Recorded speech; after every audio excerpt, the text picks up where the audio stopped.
Yes, come up with this. All right, no problem.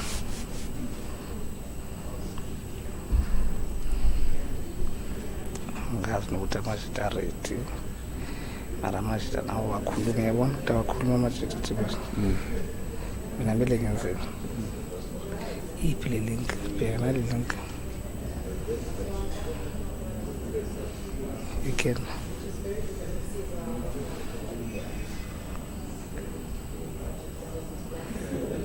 in a Chrome first. Sayivula then kwenza link sayithola phi? There's no link here. It says join here.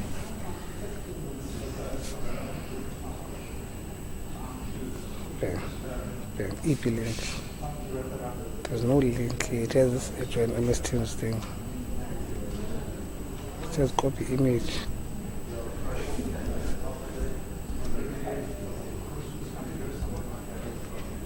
Meeting options here.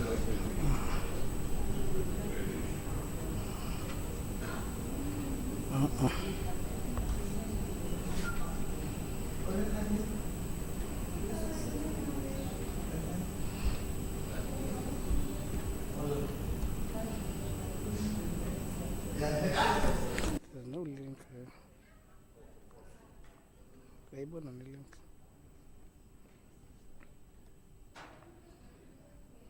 Label on the link. It's not a link.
Two.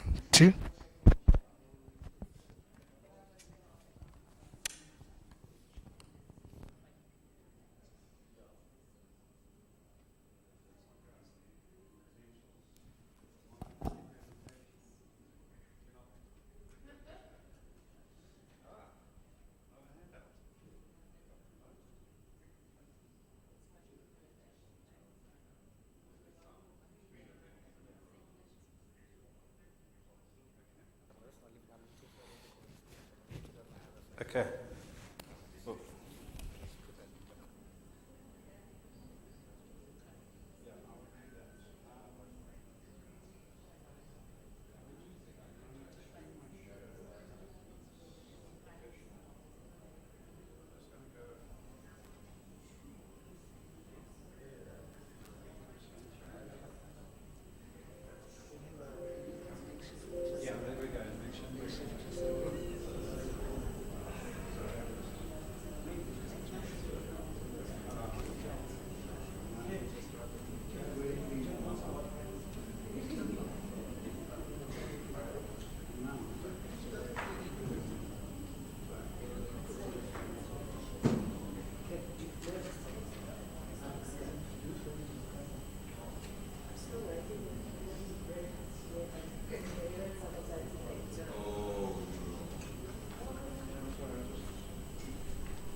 We're ready to go? Tell me when we go live.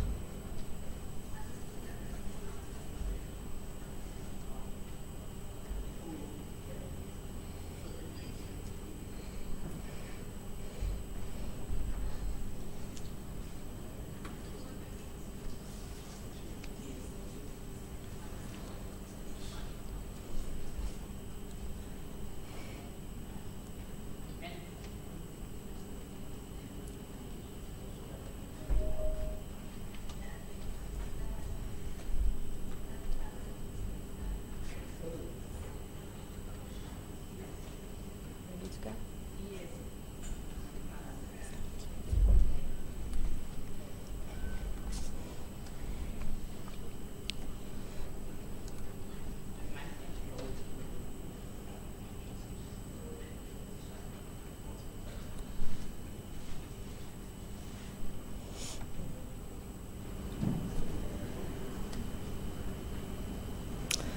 Okay. Good morning, everyone, and welcome to our SHEQ week once again. So we are today here at the ICC, and we have some members in attendance in person, which is always nice under the new circumstances that we're working. So very nice to see a couple of friendly faces in person. And then, of course, we also have our audience online, and we would like to say a warm welcome to all of you. We've really been very blessed this week so far with the great participation from Team CSIR in our SHEQ week, and I hope this is a trend that we'll see continuing across this week. So we're in for a very exciting session now. I have the privilege of introducing you to our next speaker, Dr. Brett Solomon, who's here to address us on the SHEQ culture, and specifically focusing on the lessons that we learn from past incidents and past accidents, and also just really reflecting on what do we learn from that? What can we tell from those incidents? And how should we change how we do things going forward to really avoid a repeat or a continuum of these unfortunate events? But before we get stuck into the topic, allow me to give a very brief introduction to our speaker. He's asked me to please keep it very brief, but I think we would be amiss if we don't just reflect on the wealth of experience that's going to be shared with us now. So Dr. Solomon has 2 decades of experience and a doctorate in strategic leadership. He's a leadership expert. He's also a consultant in terms of organizational cultural transformation, and he's a specialist when it comes to assisting organizations in achieving significant improvements in safety and employee engagement and leadership effectiveness.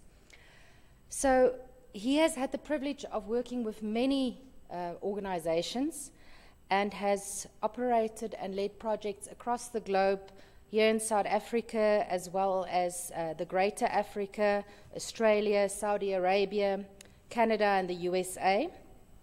He's a recognized leader in combining neuroscience, change management, and leadership theory to drive cultural transformation. And I think that's going to be a core value add to our session today, and at the heart of the topic that we will be discussing.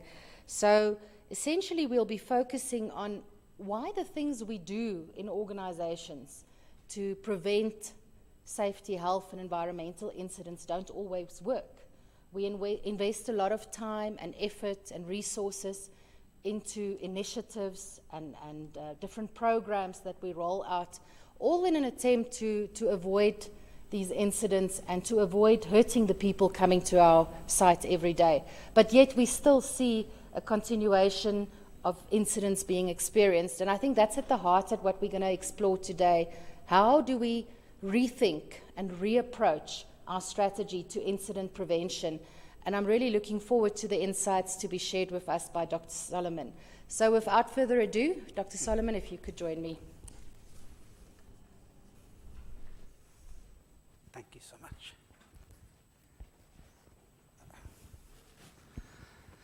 Well, good. Sorry, I tend to talk a little louder than the average person. Thanks, Lesedi. I would be grateful. Well, good morning again. Yeah, if you could maybe drop 3 more decibels. While Lesedi is just sorting us out, what an absolute joy and a privilege to be with you this morning. I've looked forward to this for some time now, and so I don't take the opportunity for granted. But in the process, Tandu, I've really got to thank you for all the arrangement behind the scenes. I can't overlook that. And Lesedi, I've thrown you guys in the deep end this morning, and Kay, you glow in the dark. You've just been awesome. So thank you. I don't take any of that for granted. So maybe to jump in is, I was at a meeting the other day, and there we go. And it was very fascinating because they were basically sharing the mining stats. Let's go back one. Let's go back one. There we go. So unfortunately, I was in a meeting with the department, the DMR, and they were sharing, and part of the feedback in that meeting was, unfortunately, in that week, is there was a fatality. And basically what had happened is the guy went under a barricade. So there already was a barricade in the area, and he went under the barricade, and when he was in that area that he shouldn't be, something did take place, and he unfortunately lost his life. And so the speaker at the DMR, they were basically going through the stats, and they were comparing this year to last year. And in the comparison, they were saying, we are doing worse than what we were doing last year. And in the conversation, he used this phrase, we need to pull up our socks. And I'm sitting there and I'm listening, and now the context is, it was something of a motivation. It was kind of like, come on, let's do more, let's do better, let's be more vigilant. That was the intent of his statement. But when I thought of the audience, I'm kind of going, well, what more must they do? How do you pull up your socks with these people? When you know the audience, these people, just the fact that they're there, are highly committed to safety, are already vigilant. The mining houses that were representative, they spend millions, if not billions, on creating a safe environment. And so while the intent was a good statement to his audience, I'm kind of going, I felt bad for them. Because there's almost a jab to go pick up your socks. And it's like, oh my goodness, what more must we do? And I could sense the degree of frustration, because what must we do? So immediately the response was, they've gone through the investigation, and what are they going to do is now they're going to put up another barricade. So it's a super duper triple barricade. So it's physically impossible for anyone to get through. And I'm listening to this and I'm going, well, that's great. Put up as many, how can I put it? Put in as many systems as possible, put in as many barricades that you can. But I'm going, in this situation, I don't think the solution is another barricade.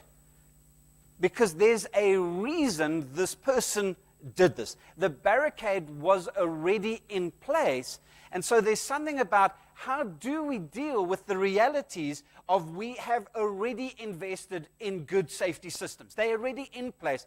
Systems you can change them, you can kind of upgrade them, you can tweak them, but I mean, the fact is, you've already put in so much time and so much effort to make sure that you have world-class systems. Do we have the railing there? Do we have a speed sign there? Do people have PPE? Yeah. So we have another challenge. Now again, if we don't have the right systems, upgrade them, change them. If the working environment isn't as safe as possible, make it as safe as possible. But somewhere along the line, if that's our only strategy, and I want to emphasize that, our only strategy is then we're going to come up with statements we need to pull up our socks, and we're going to have the degree of frustration that we have. So what do we do with this? Because I could see there, I mean, you could feel it, because these are good people. These are committed people. And so how do we deal with this dynamic? And I think this is one of our challenges, is we don't know how to deal with the people side, because we tend to be a little bit weird. We do crazy stuff. Now, I'm fairly sure if you open the cubby hole in the Toyota vehicle there and you read through this, is the designer of this vehicle, at no stage do they recommend that you drive it on two wheels. I'm fairly sure that there's kind of listen, for optimal performance on this vehicle, we highly recommend that this would not be your driving style. I'm fairly sure that if you go look at the rules of the road, it would be more than encouragement that you don't climb out of a vehicle speeding on two wheels and you decide to wave at your friends and go, hey, I want to die. I know for a fact at this building in Dubai that when you get to the top there's a big sign, you may not go outside. When you get to the edge there, if you didn't listen to the sign, there are barricades restricting you from getting over. But in spite of everything that hotel has done to make sure that you can't get out, is you have this human factor where we do whatever we do for a variety of reasons. And this is when it comes to safety where we start to struggle, because it's very easy to put in a system and you can measure it. Is the system in place? Yeah, there we go, tick, well done. Is the safety environment in place? Yeah. Does the guy have PPE? Yeah, tick. Is there a barricade? Yeah, tick. Is there a handrail? Yes, tick. Is there vehicle maintenance? Yeah, tick. Do we work well with people? I have no idea. Where's the tick? Because how do we deal with this type of behavior? Oh, and it was so classic. It happened to be this week. I was at a construction company, and basically they have their risk assessments. They call it HIRAs, and they didn't follow the procedures. They basically, when you get your risk assessment and you kind of just tick, tick, tick, but you do nothing. Have you ever? No, you guys would never experience this, so don't worry about that. It's for the other companies. And so what had happened is they were doing some welding up at heights. They didn't even consider the grass that was below them. They didn't put the mat on the surface. They didn't have those little, they call it a cocoon, wasn't in place. They were welding. Some ambers went to the grass, and they caused a nice little fire. It was fun. So the next day, it was classic, because now, obviously, I don't enjoy moments like that because, people could have died. The amount of damage to the building surrounding could have been extreme. So I don't like that. But I love being at the Toolbox Talk meetings the next day, because this safety manager, he came in and he let everyone know, if I catch you not doing a risk assessment, I'm going to beat the living hell out of you. And his words were colorful. His expressions were animated.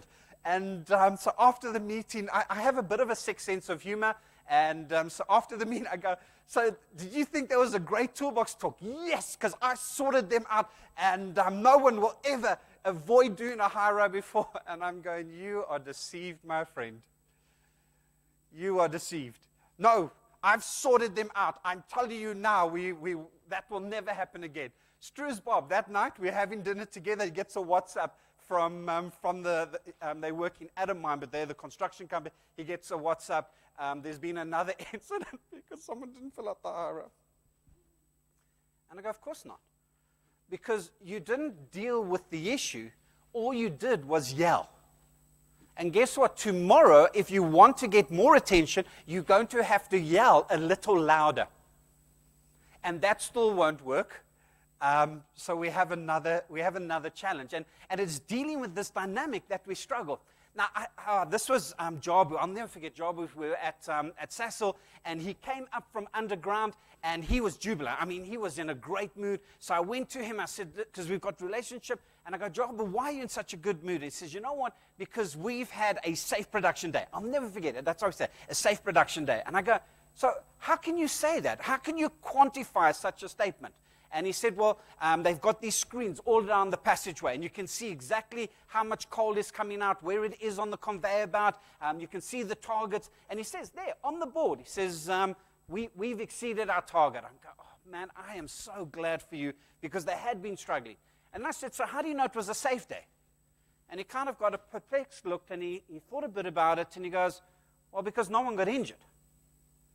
And I go, but is that a safe day? Because I've got a couple of stupid friends who get intoxicated and drive home at 220 km an hour, and they get there alive. And I go, but was that safe? And I'm going, the fact that someone didn't get injured during that shift doesn't mean it was a safe shift. It could have been. But I go, how do you know? On what basis? On what measurement? On what leading indicators can you make that statement? And unfortunately, as we've gone through the process, he can now answer that. But in that moment, he didn't know what to do. And I think that's really one of our challenges is we've put so much time and effort in creating a safe working environment, in trying to equip and train our people, but yet, how do we quantify it? How do we go, this was a safe shift, this was a safe day? And it becomes difficult. It really does. So here's my question. I'm going to be going to my dad in Hoedspruit, and I've been there a few times. And there's these wonderful things in South Africa. They're called potholes. And when you drive to Hoedspruit, there's a particular area where they are more than the normal, and they are deeper than the average. I can see some of you have been up that road as well. So let's say I'm going to my dad, and it's pouring with rain. I mean, it's just a torrential downpour, and I can barely see. So if I'm in these driving conditions, is it a 100% guarantee that I will be in an accident and die? It's an absolute guarantee. No. Okay, so in other words, sorry, my logic isn't that great. Is I can be in these terrible conditions and still make it to my destination alive. Okay, that's good. I'm glad to hear that. And so if I'm on these conditions, I'm also 100%. I mean, it's a beautiful day. It's a lovely road. There's no potholes. Clearly not South Africa. And, this must be Switzerland or Germany or somewhere like that. So I'm driving on this road. I've got a great car. It's not kept together with bumpers, with, those honky, if you love Jesus stickers. Have you seen those ones? It's kept together by duct tape, So there's something about if I'm on this road and I drive there, I'm 100% guaranteed that I'll get there alive. How can you say no? I mean, it's a beautiful road. It's not the road condition that matters. It's more about the attitude of the driver. And so when our strategy, now, do we want to create good road conditions? Of course we do. Do we want people to have the right type of vehicle? Of course we do. Do we want them to have the right appropriate licenses? Of course we do. But at the end of the day, what gets me there safe is not those things, but the attitude and the mindset of when it comes to my driving. And this is really one of our responsibilities, and I'm hoping that will stir you, is to going, how do we shift people's attitudes, their mindset, that even if our system isn't the best, that we can still be safe. Even if my working condition isn't ideal, that I can still go home safe. Why? Because it's my commitment, it's my vigilance, it's my attitude, it's my dedication, it's my focus, and because of me is we're going to go home safe. And we don't like that, because it's easier to blame CSIR. Yeah, let's not go there. Now, because I'm working with a construction company right now, it's very fascinating. I go, when you land a project, do you just rock up and go, okay, let's build something? Of course not. And I go, so let's say you've won a contract to build a particular building. You don't just arrive then go, okay, so we need to build this. Go get some metal stuff and no. There's a design, there's a schematic, there's a whole process that has gone into play. And with this design, when you arrive on shift, we don't arrive then go, okay, we've got to do this. Let's be busy. I'm going, that's insane. So just as there are engineering principles when it comes to building a building, why I love what I do is that we need to get away that when dealing with people is, I love these sayings, airy-fairy, soft and cuddly. There's all these notions of when it comes to with people, it's like, that's my favorite. Brett, what you do is soft skills. I go, there's nothing soft about working with people. Now, I know you never struggle with this, but I have people who give me a headache. I've got some people I work with that after work, I need a beer. It ain't soft. Okay, I can see a couple of you know exactly what I'm talking about. So this is the thing, is that just as there is a science when it comes to doing engineering, when it comes to working with chemicals, is there's also a science when it comes to working with people. Now, when I started my safety career, I was really fortunate as I was immediately pulled into a company where our strategy towards our clients was under the banner of high reliability organizing, HRO. And so we were leaning off the work that was done on Admiral Mercer's aircraft carrier and, with Cole Vikes and Rona Flynn. I mean, these are just the most incredible people. The research that has gone into HRO, particularly within the hospital environment, is extraordinary. And, okay, that wasn't me. It can be me sometimes.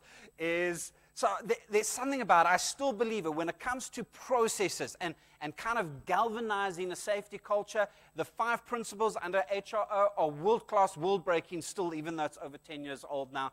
And I remember I was at a mining site in Rustenburg, and I was in a classroom, and while I am teaching these principles, I can see something's happened. And immediately, one of the shift foremen, they come into the door, and I'll never forget, it says, Jan, now. So Jan gets up, and he goes out, but I can see there's a commotion. And so I go, guys, let's stop the class, because something's taken place that is far more important than the 5 lessons I want to give you. And I go, but let's be also aware. Don't be in the way. So if we can assist, I don't know what's happened. If we can assist, let's assist, but let's not be a nuisance. So let's be wise, let's be strategic in this moment. And what had happened is the one person was, they were working in the long wall, and on the other side is someone else had put in 2 detonators. And they basically drilled into each other. And when he drilled through, he drilled right into that charge. And, he killed himself. And his 2 colleagues, they were seriously injured. Now, at that particular mine, it takes 40 minutes to get to the face. So at quickest, it's going to take you 40 minutes. So now you've got to take the vehicle down, because the chairlift ain't going to work in that scenario. So they go down, they try, deal with the situation. The injuries that they sustained, it was too severe. They've got to bring them up, got to helivac them, and the second one died on the way to hospital. Third one died at hospital. And I remember going to the funerals, and I remember for 6 months thereafter, the fear, the awkwardness of not wanting to go underground. And I remember as that mine, logically, it doesn't make sense. Okay, we've now taken the precautions. We've now done something different. So you are as safe as what could be. But the emotional side, oh man, it took over 6 months to deal. And I remember I was sitting there, and I was wrestling and say, as a consultant, that which I'm saying will make a difference. I don't know if it does. And so I started to question my own integrity, to going, can I charge clients for this when on my watch, while training this, people are still getting injured? And I really struggled with it for some time. And I'll never forget, I was speaking to Matt, he's an Australian psychologist, and I was sharing kind of my dilemma, the turmoil that I was going through, because for me, integrity is a high value. And he started to speak about people dynamics. And as he started to explain how we are wired, particularly from a brain science perspective, I'm going, now HR is still phenomenal. Please show me correctly. But there was something for me that was missing. And as you were speaking, I'm going, there's something. If we can take what you've just told me, and if we can put it in a very practical way, is our ability to change culture and human behavior will be so much higher. Again, there's no guarantees. Nothing will ever work because people can still do whatever they want to do. But there's something about, I have more confidence that I can approach companies and say, this will make a difference. Again, no guarantees. And so this is really the kind of what I want to spend today on. I want to do basically three things. I want to do a very quick summary of what drives human behavior so that you can do something about it. Then the second one is because when we understand that, there are certain brain realities when it comes to safety that I'd also like to speak about. And then the last one is, what does that mean for us as leaders? So would that be okay? Okay, I've got two nods. I'm going to go with it. This is obviously a very popular image. And so we have goals. And typically the goal would be under a phrase like zero harm, is we want no injuries. We want everyone to go home safely. So we have this goal. We have this aspiration. And it's a no-brainer. If you behave safely, you will go home. I mean, seriously, you don't need a matric for this one. I mean, it's work safe, go home. But yet, why is it not happening? And this is my concern, is that when it comes to safety, this is going to sound weird, is our strategies to change behavior. You can only change behavior in two ways. And the first is you come with some sort of reward. And going, you know what, if we get to 1 million hours injury-free, what are we going to do is we're going to give you a T-shirt. And if we can get to 2 million, guess what we're going to do is we will give you a Bright Pack and a Coke. And if we can get to 5, you know what, we will give you a CSIR jacket. Woohoo! I can see that didn't go down well, so I'll just keep on going. So what are we doing is we're trying to incentivize behavior. If you get this, we will give you a 10 Rand reward. And now again, throw money at me, give me the jacket, I love that. But if you think that's going to change my behavior, you are wrong. Because if you give me the Bright Pack and Coke, guess what I want the next time? A Bright Pack of Coke and a beer. And then the time after, I want a Bright Pack, Coke, beer, and then the jacket. And so what happens is, the ownership for safety remains with the company because the company needs to keep the carrot. Is as long as you throw me a carrot, and the carrot needs to get bigger and bigger, otherwise I disengage. Now, whilst in society, is the second one is frowned upon, it's actually more effective, is the stick. Because if I come along and say, listen, you bloody well better, I tell you, is she going to jump? Oh, yes, of course, because you don't want to get fired. Yes, sir, and you're going to jump. But there's also a downside with this. The first is I've got to constantly raise my voice and yell at you. So the moment I'm not there is you stop doing it. Now, I know you will never experience this, but you can hear I do a lot of work in the mining industry. And so what's happened is when I yell at you and I'm disrespectful, is you nod your head. Yes, I promise you I'll never do that again. And the moment I turn my back. Sorry, I don't know if I'm allowed to do that, yeah. You know? And what's happening is there's this stuff you attitude, and that's the first problem. We never want people to have a stuff you attitude. The other side is if I keep communicating in that way, is deep hurt and resentment starts to build in. And we also cannot afford to have that. So they are highly ineffective. Short-term, brilliant. Long-term, sustainable, internal way of working with people, completely ineffective. So we've got to find another approach. And how do we find that approach? And I think this is our frustration, is we think if we can train people and give people knowledge, is all of a sudden magically they're going to do this. Yeah, this is just says it all. So it's interesting, the other day is I'm driving with a friend and we get on the freeway, and as we get on the freeway, I notice he drives to 133 k's an hour and puts it on speed control. So I'm watching this and so I'm fascinated. I said, hey buddy, I see you at 133, can you tell me why? He says, yes, because we only get fined in South Africa at 130. I'm going, okay, I didn't get that email. Now, maybe it's true, maybe it's not, I don't know, but here's the key word. He believes we only get fined at 130, so guess what? He drives at 130. So I go, okay, I don't agree, but I get the 130. Why 133? He says, no, my car's not 100% accurate when it comes to the speedometer thing. And so he gives himself an extra 3 Ks, to get away with this. Right, wrong, it's irrelevant. It's what he believes.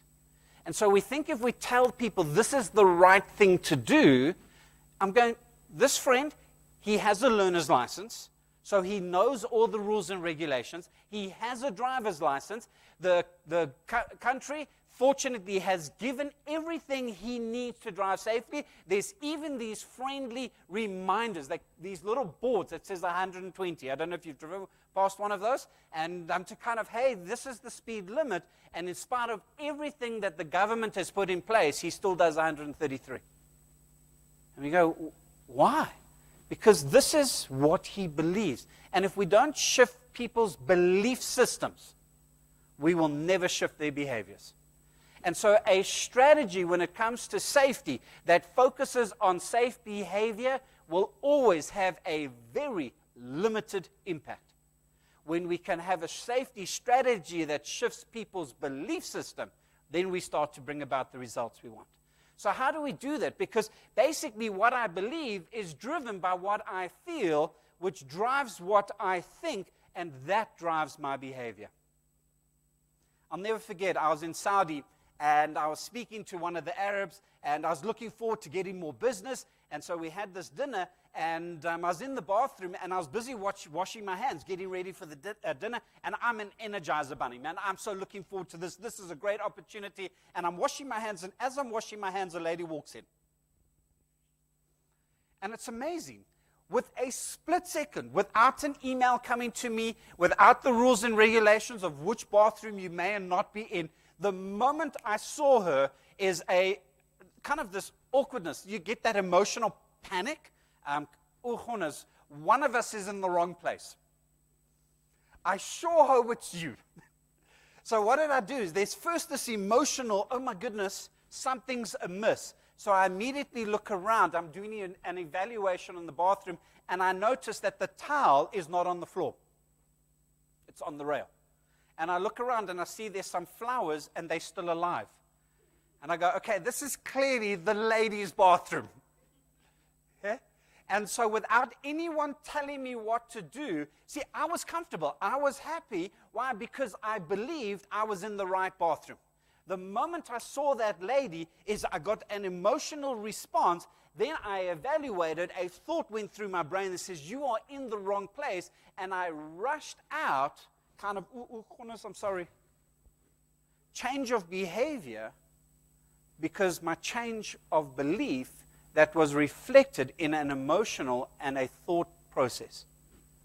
And it took me, now again, it's not a big deal, but it did take me about a minute or so to recalibrate, to going, wait a minute, I'm still going to have a lovely dinner, I'm still going to interact with this businessman, but I did have to kind of deregulate my emotions because of something so silly.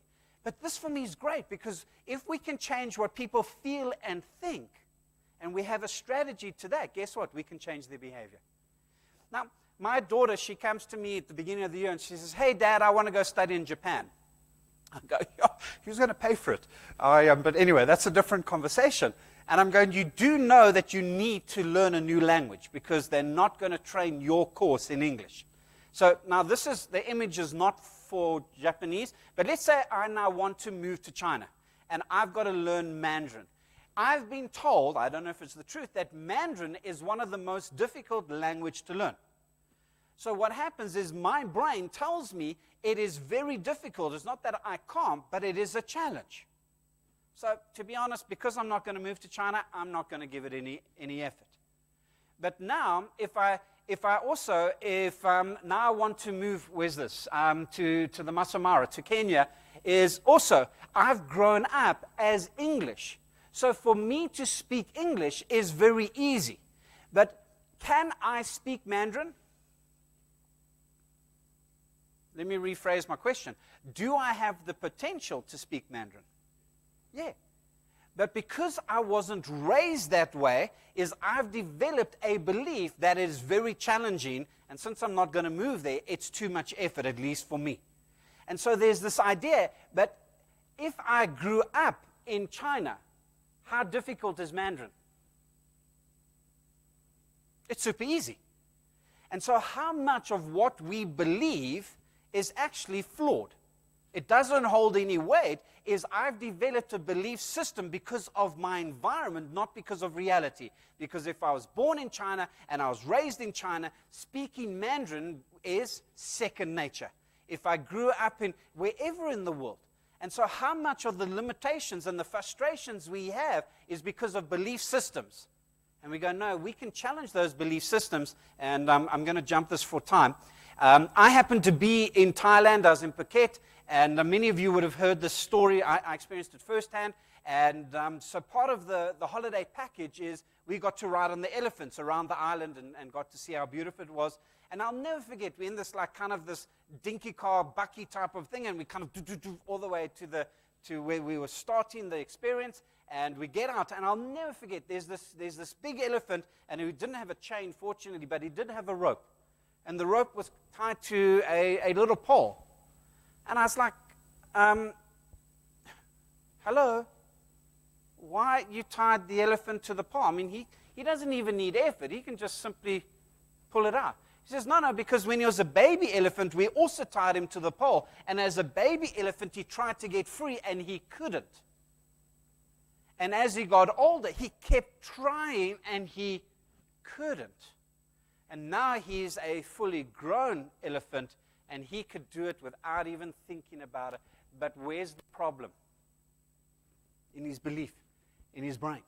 And if he could realize that that limitation actually isn't a limitation, he could have a whole new set of behaviors.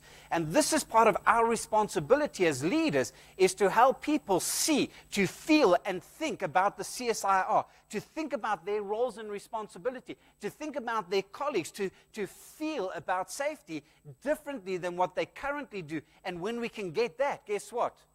We'll get the change of behavior. And so strategies on behavior, when it comes to long-term results, can I be as bold to say, is a waste of time? But strategies, when it comes to this, wouldn't it be great? I love this image. As we look in the mirror and we see ourselves better, we see our potential than our current limitations. Because we can look at our stats and we can become disheartened, and we've got to go, no, let's see. Let's reflect in our leadership, in our culture, that which we want, not what we currently have. So why do I love what I do? Because it's coming down to the fact that there's a science behind this. Now, for me, what's interesting is I have a wonderful cell phone. It's over there somewhere. And it's great. I have a lady that told me how to get you. She's really nice. I'm super friendly. Turn left, turn right. It was great. Watch out for the speed traps. And on my phone, obviously I can phone. I can WhatsApp, SMS. I even get emails on my phone. So I get huge benefit out of my phone. But every now and again, it disappears. And then I've got to go and find it, and it's typically with one of my kids. And when I find them playing with it, they're normally doing something I've never seen before. And I go, oh, that's cool, that's cool. Can you put that on my phone permanently? And I've got really respect for kids, and they go, oh, Dad, it's always been there. So what's happened is there's a gentleman. Do you remember those brick phones? Okay, your age will now come out. So I got one of I was alive when the first phone came out, so I can go back on that one. And they were great, not because they were bricks, but they came with a manual. And I remember Ericsson was the kind of the super cool phone. And you know, they would tell you, this is how you use Ericsson. You didn't need a big manual because there was only 3 things you could do. I remember that little snake game and phone, and that was pretty much about it. And but that was great. Then there's this guy, Steve Jobs. He comes along and says, you know what? I'm going to make a phone that is so user-friendly, you don't even need a manual. He's wrong. This guy's like me. I need a manual. So I get huge benefit out of my phone, but I don't use it to maximum potential because I don't know all the programs that's embedded. Now, for most of us, when we were born, we were given one of these. If you missed out, you can lend this afterwards. Okay, bad joke. So what's happened is we were given one of these, but no one gave us a manual on how to use it to maximum benefit, to maximum potential. So we are doing stuff with it, we are using it, but we don't know how to use it to its fullest. And even more importantly for this presentation, we don't know to maximum potential how to influence people when it comes to this. Because in its most simplistic form, this is a chemical electrical machine. So when I experience something in life, guess what's going to happen? It's going to send an electrical impulse through my brain in the form of a neuron, is that there's going to be some sort of communication, and through the neurotransmitters is certain chemicals are going to be released, and that's going to drive behavior. So when I come along and say beliefs drives what I feel and think drives behavior, that's a brain issue. It's the result of impulses going through my brain. And when I understand that dynamic, is I no longer need to lead by luck or by hope, is I can lead strategically.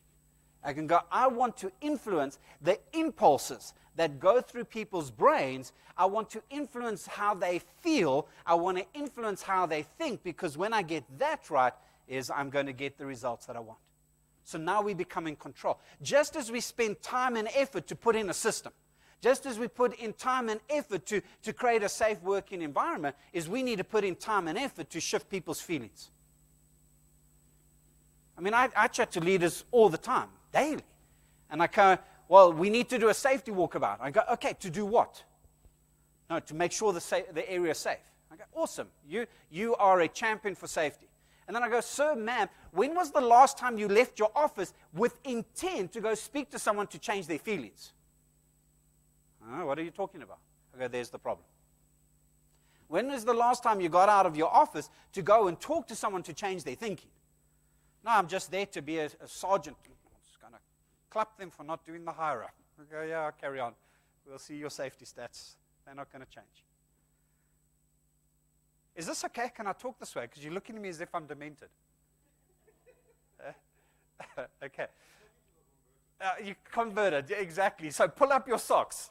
You know, crazy initiative. All right, so that's just kind of to stir your thinking when it comes to shifting behavior. So we've got to find these type of strategies. But when it comes specifically to safety, is there are certain brain dynamics that we also need to be aware of. And the number one priority of our brain is to keep us alive. So let's go to the dawn of man. Saber-tooth tiger jumps out, and you go, whoa, sorry, man, bad. I haven't had my coffee yet. I just, can you chill? Just give me a moment. I need to analyze this. And I look at its teeth, and I go, hey, I've got a bazooka, so it's not a problem. Just give me a moment. I just need to load the bazooka, and I'm now ready. Nah, I'm dead long ago. Or maybe it jumps out at me and go, whoa, sorry, I've got my formal shoes on. Just give me a moment to change and put on my Nike tackies. Put on the Nike tackies, and I go, okay, I'm now ready. Let's run. And now I'm dead already.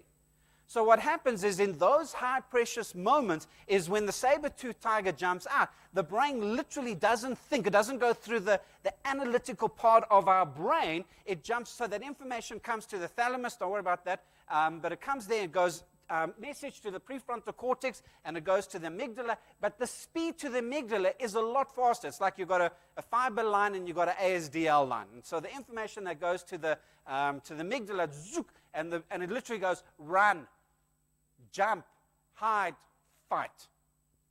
And that's what's taking place there. Now, fortunately, saber-toothed tigers have passed away, but they did evolve into new creatures called managers. Okay, another bad joke. So what happens there is, man, this is, I love this because it's just so stupid. Sorry, can I use that word? Because it's daft. Now, there's companies that they have these safety walkabouts. So now, once every 6 months, the managers, they all decide they're going to have these walkabouts, and now there's 6 of them. And they all arrive, and they all walk down on site, and then they find this poor worker who's doing a really good job. So what are you doing?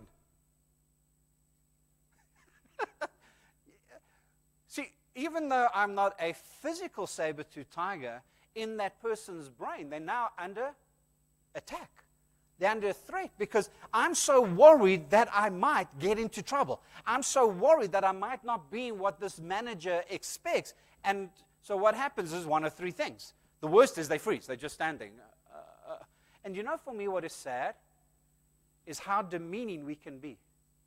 Because I've now continued the walkabout, and then the manager goes, boy, that person's stupid. And I go, well, technically, at that moment, they were stupid because their thinking part of the brain wasn't in operation. And I go, maybe that person is not an intelligence issue, it's a stress issue. That person felt they were under stress. Or, oh, this was classic. We were underground, and one of the inspectors, she came with, and she said this after we came up from the surface. She said, why is it whenever I come here, everyone disappears? And I'm like, can I tell you? I've got the answer. Because I go, ma'am, with all respect, you're a walking, living saber-tooth tiger. And you've just created the second response. Let's just get away. And then the third is, who said you can come into my area? I didn't give you permission. Why aren't you? You see, now we start to attack. So it's so important. And here's the issue. My intent is irrelevant.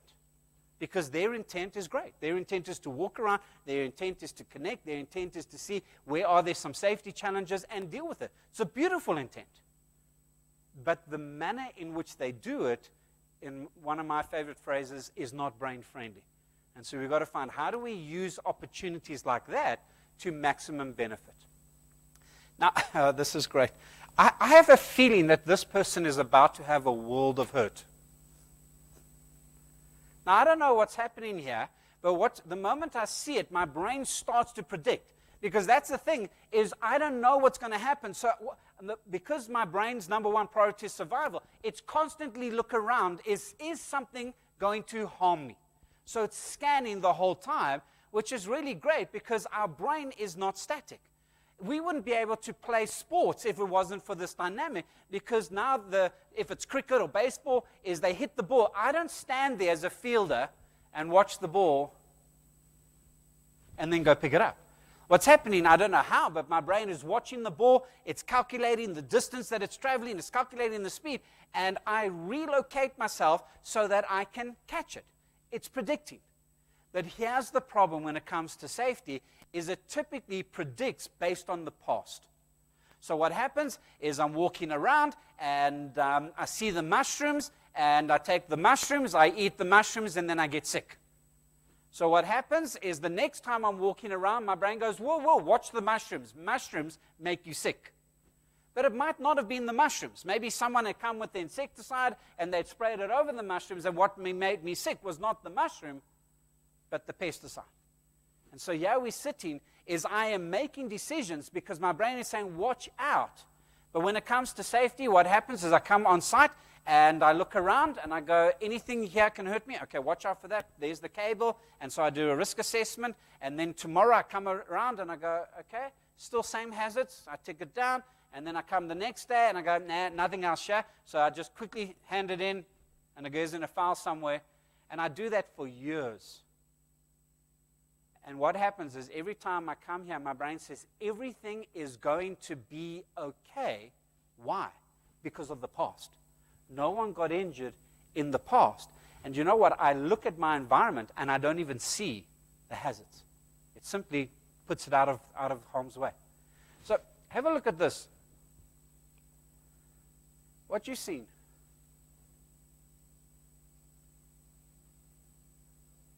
Okay, it's not a hard, great question, I promise. A dog. Okay, I don't know what you've been drinking, because it's just a bunch of dots moving. Okay, again, you can see I've got a bit of a crazy sense of humor. So what happens is we look at that, and the brain goes, it doesn't make sense that there's a lot of dots moving, so it fills in the gap. It creates something that makes sense to us. And the same if I throw this image here, is what do we see? And if you're a normal human being, is you'll say you see a square. And I go, no, there's no square. There's just 4 little Pac-Man circles. And again, my brain looks at it, and it creates a square that is not there. And so this is our challenge when it comes to us as leaders, is people can look at something and the brain literally creates something. It fills it so that it makes sense. And sometimes it works well for us, and sometimes it doesn't. So have a look at this video.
Traffic control officer noticed the deviation. Only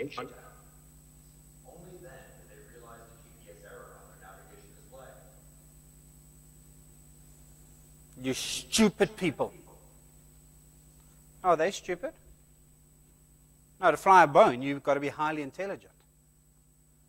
But they admitted a number. And so there's all these warning signs, physical warning signs, beep, beep, beep. And the brain pushed it out because it doesn't make sense. And that's why we need to encourage our people to say, no matter how vigilant you are, if you are not taking the time to really do the risk assessment, you may miss things right in front of you because your brain will constantly try and make sense of the environment. So, sorry, this is a fun video. You just got to enjoy this.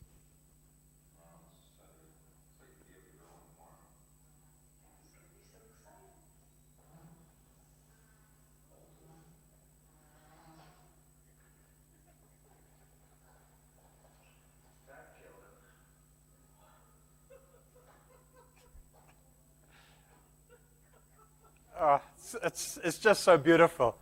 But can you see the dynamic here? So they're going to see Dad. I mean, they're excited. They've got the balloon. There's a sense of energy. There's a sense of mindset. They walk in. That killed him.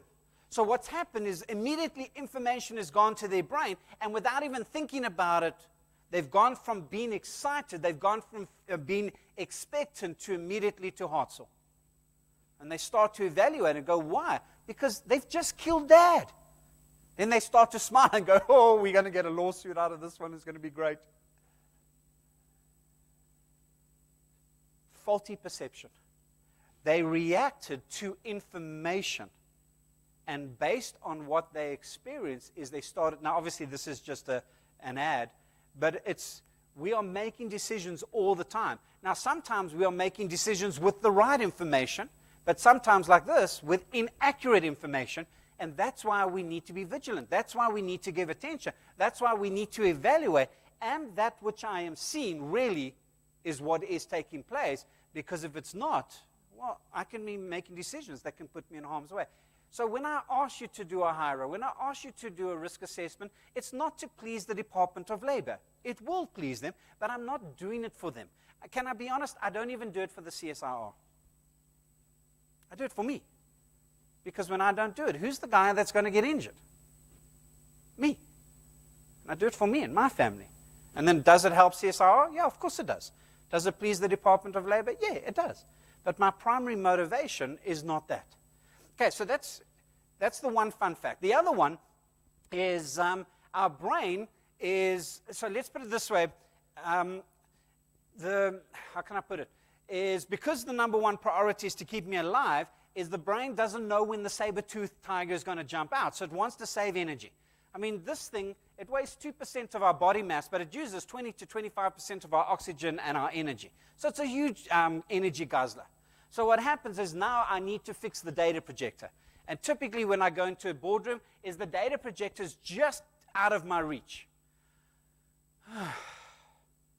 I've got to walk all the way to the storeroom. And I've got to get a ladder. Yes. Now I've got to bring it all the way here. Go, is anyone looking? No one. Guess what? So I quickly get on a chair, fix it, get down. And the worst, I mean, this is great. When I get down, my brain doesn't go, oh, you naughty thing, what you did was wrong. No, when I get down, my brain goes, chummy, I love you. Do you know how much energy you've just saved me? So instead of being reprimanded from my brain, I actually get a little bit of a dopamine. Goes, you're the best. Love you, China. So, because remember, our brain is a chemical, electrical machine. And electricity always loves to take the path of least resistance. So left to its own devices, our brain loves taking shortcuts.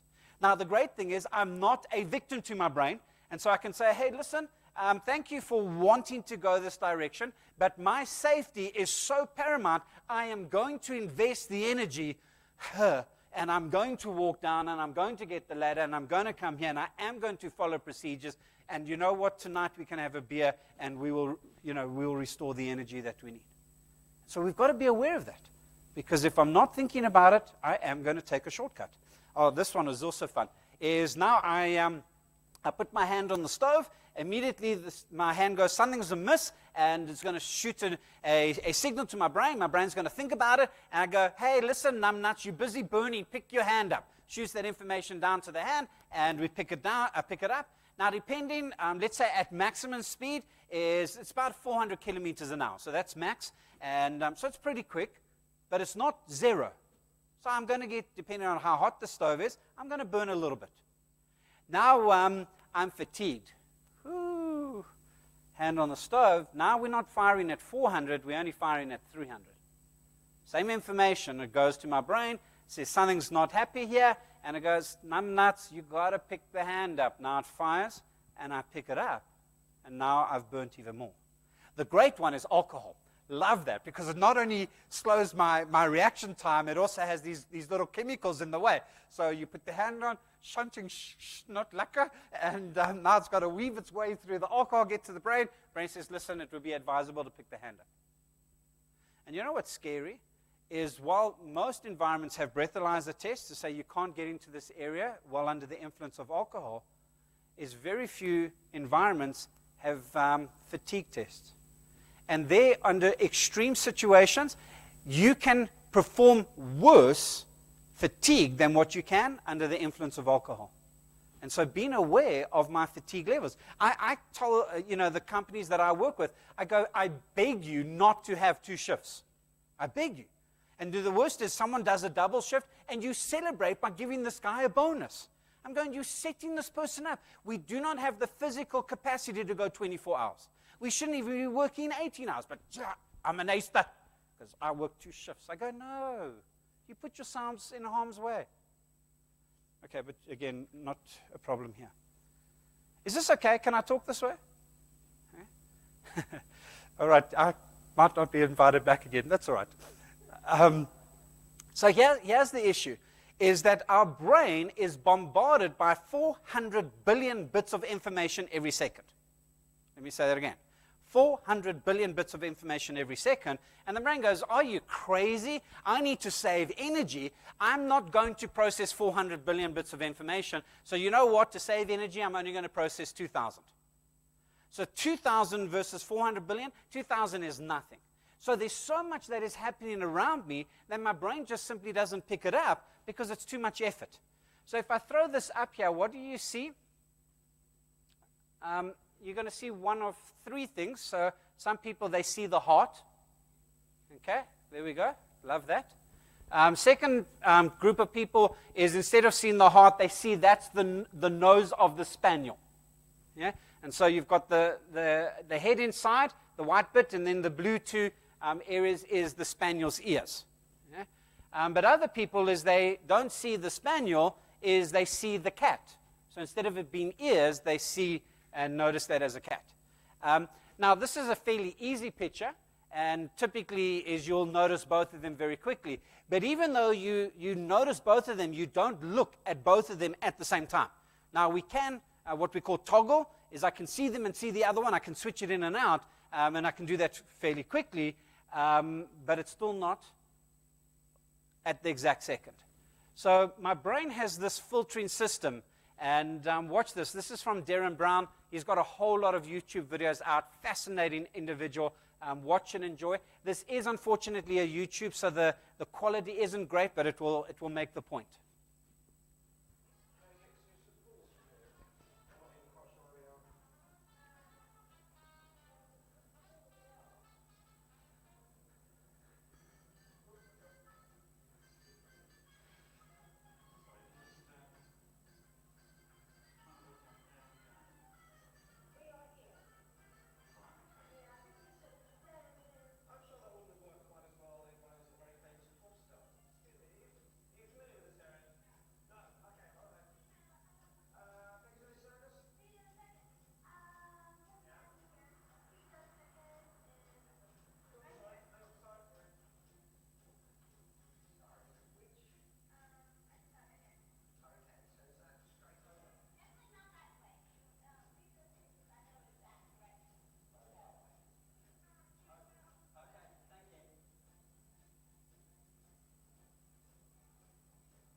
Seriously? Seriously? And this for me is what scares me, because we use this demeaning language. Oh, you are stupid because you missed this. No, it's not a stupidity issue. To use words like that is incredibly demeaning, and it's not understanding the limitation of the brain, because these aren't stupid people. They are highly intelligent. But where was their focus? Was on helping this guy. Oh, you've got a bad attitude. It's got nothing to do with attitude. In fact, they had a great attitude because they were trying to help out. Focus on the map. Focus on assisting. Now, again, I can understand when you've got the two scrawny white guys changing, but I mean, when you've got a scrawny white guy to this hunk of a black gentleman, I go, you should have seen that. Yeah, you should have, but I didn't. And so what happens is I see things right around me, and guess what? My brain doesn't pick it up. Which is why we have safety systems, is to help me with the limitations of our brain. It's not there just to keep someone happy. So what do we do with this? Is fortunately the brain has a filtering system, and we know what it is, so we're not victims again. So we can lead strategically with this in place. So the first thing is the brain, and I like to use the acronym SIGNS. So the brain is constantly looking for signs, and the first one is survival. So anything that will put me under threat, my brain's going to pick that up. Now, personally, I'm not a snake guy. I don't like snakes. In fact, the only good snake, in my opinion, is a dead one. So guess what? My daughter has a pet at home. She doesn't have one of them. She's got two of them. Yeah, that's what I say. And I'll never forget this. It was about a year ago, maybe a bit longer, is I'm downstairs, I'm watching TV, and I just hear this ruckus, and my daughter, she screams, and I'm going, what could have happened? I thought maybe the cupboard had fallen on her, so I rush upstairs, and I go, are you okay? Are you okay? Oh, the snake has disappeared. I go, okay, I'm now going to leave this house. When I get back, you've either found the thing, or your lifespan is going to radically come to an end. So anyway, I come back and I get there, come back home, and the thing had crawled across to my study and was in my laptop bag. So what happens is now I'm here, I'm concentrating on you, I'm trying to give you my best energy, and if a snake walks over here or crawls over here, I'm out of here. Bless you guys. I don't care how much money you pay me, I am gone. Because that thing, the moment I see it, it's going to bring it to my attention. The problem, though, is my daughter loves the thing. So she doesn't see it as a threat. And this is particularly when it comes to safety, is we now have safety campaigns, and we show these images of people's arms cut off or, gone through the window screen. And I want to say there is value in things like that. Why? Because it becomes a survival issue. Is I could die when I don't follow the precautions. I could die. I can get physically injured. I can lose my eye. So we want to use campaigns like that with limited effect, because I grew up with Bruce Willis, and he tends to blow everything up and kills everyone. So guess what? I have 30 years of watching Bruce, and so now you show me some blood and guts. I go, Bruce was there. So what is meant to scare me, I shrug off. So what works for one person doesn't necessarily work for another person. And so when we use campaigns, there's a place for that, because it is a survival issue. But if it's our only one, is we will have a limited impact. So what must we do? We must add to this. There's not one or. We add to this is important. And it's frustrating for my clients, because what happens is they think these people are working for them. I go, they're not working for you. They're working to make money so that their kids can go to school. They're working so that they can get money so they can go on holiday. They're working to get money so they can do certain things that is important to them. And so there's something of a really strong driver is when we communicate safety, is we want to tell people, why are you working safely? You're not doing it for the company. You're doing it for your kids. You're doing it for your wife. You're doing it for your husband. You're doing it because you want to have a certain lifestyle.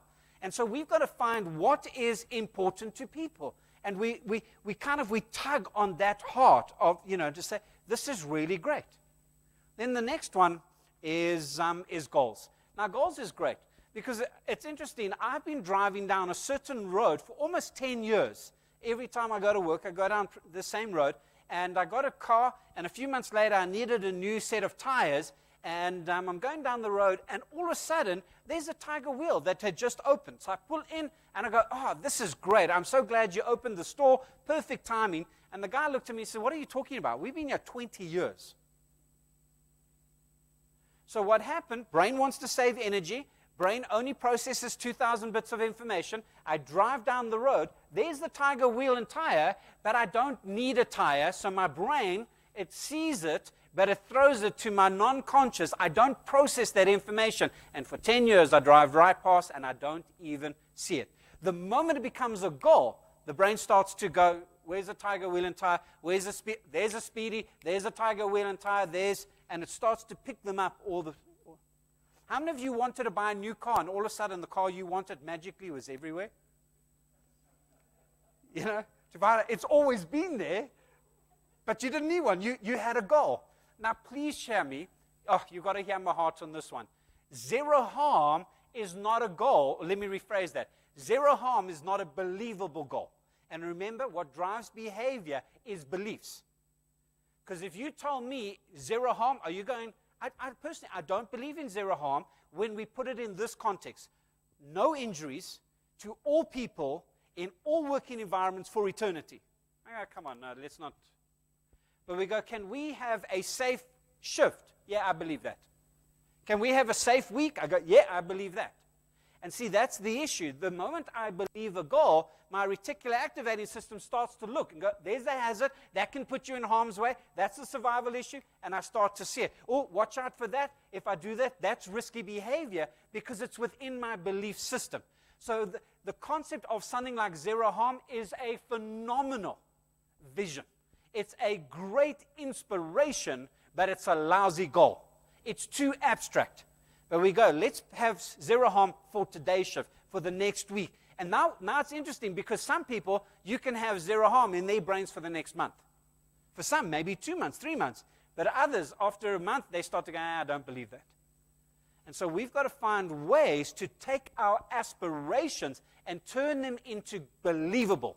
And it's not my belief, it's that person's belief. And when I shift it to their belief, is their brain will start to go, there's a Tiger wheel, there's a Speedy, and we'll start to see that. And so constantly we want to be setting these goals on a regular basis so that our people start to notice it. Oh, this is beautiful. Do you reckon if she started walking around here that she'd get a little bit of attention? Yeah, I think so. Why? Because she's different. She's novel. She's unique. We don't see her every day. I'll never forget when I was in Australia the first time, is they was probably 10 years ahead of us when it comes to tattoos. And I was fascinated because, I mean, they've got some really cool tattoos. And I'll never forget, so I was walking behind one guy because his whole leg was in this super colorful, dynamic image. And I'm walking behind, then he turns around, are you looking at my butt? Because he was different to me. I'm not used to seeing that. Now, again, it's 10 years ago now for me. It has become a commonplace. Now, if you walk around in London and Camden, you don't give most punks attention because that's kind of the normal. But if she rocked up here today, she's going to get people are going to turn around because she's unique. And it's so fascinating. I go on site, and there's these posters that they've been there. You know, safety is number one.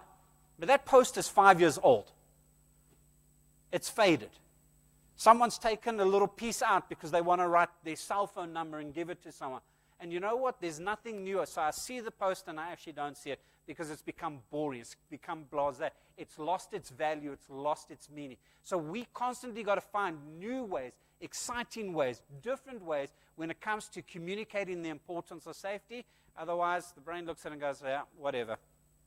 Then the last one, and this is when it comes to the workplace, is the challenging one. Because I've got to be honest with you, I don't like gardening. Zero.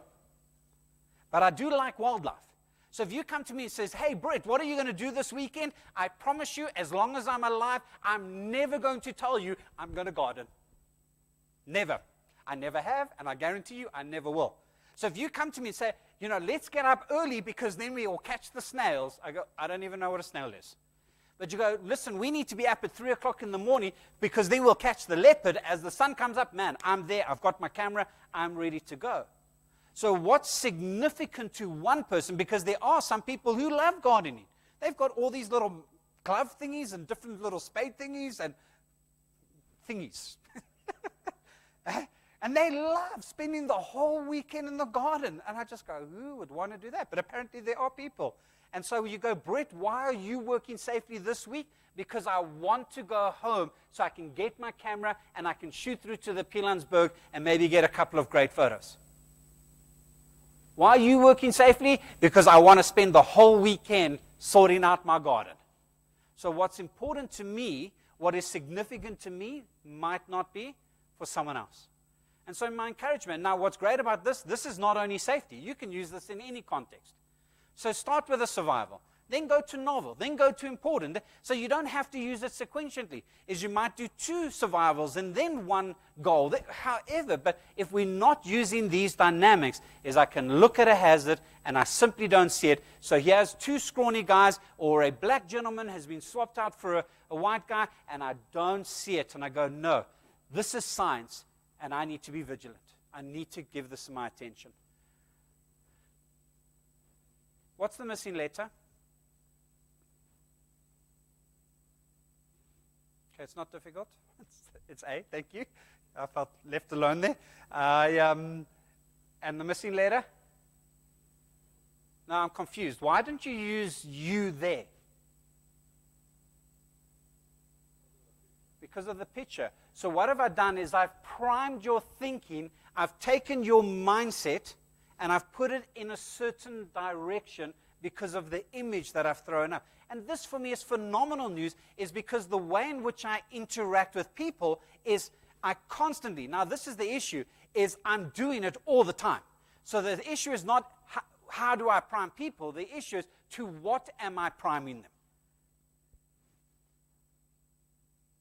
Do not look at the red balloon. Yeah, so what was the focus? The red balloon. Now, it's interesting because our brain typically doesn't think in words. So when I said, do not look at the red balloon, your brain didn't go R-E-D-B-A. No, it saw an image. Now, there's no image for don't. So when you say, don't look at the red balloon, you know what the brain hears? Look at the red balloon. Yeah.